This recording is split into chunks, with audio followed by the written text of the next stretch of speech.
In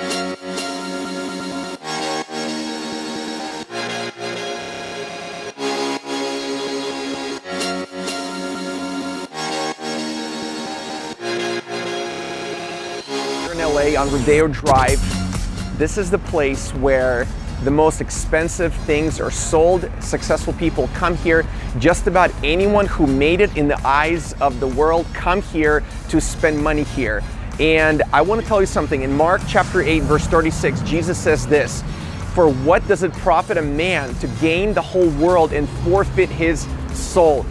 Jesus here is saying that if you gain the whole world and you experiencing everything the world has to offer, money, fame, success, wealth, you will not be able to fill up that feeling of inconsequentiality that is in your heart. Nothing can be extravagant enough or good enough or pleasurable enough to give you the joy that only Jesus Christ can. So if you're building your identity or your life on, I've got a good career, or I have this much money, or I've reached this level of success, if something goes wrong with your career, something goes wrong with your finances, something goes wrong with your health, your status, or your position, you fall apart because you built your identity on things that are ultimately will not stand the test of time.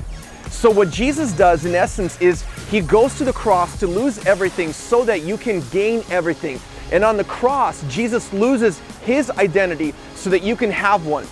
Pursuing success or trying to be successful is not a bad thing so long as you don't make a good thing into a God thing.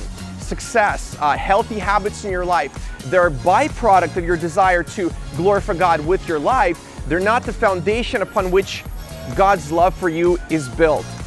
So here's what I noticed about most successful people that I know, and these habits are prevalent in anyone who has experienced any modicum of success in their life. Number one, they think that if they're good at one thing, they're good at everything.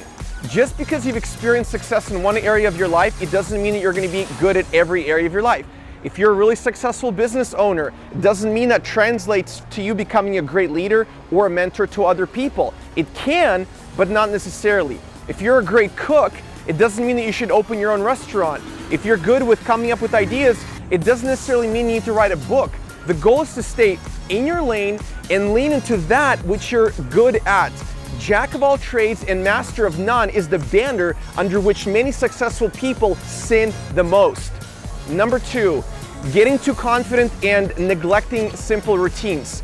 When you begin to advance in your life, you start making more money, you start getting higher positions, the tendency is to neglect simple routines that got you there. What are they?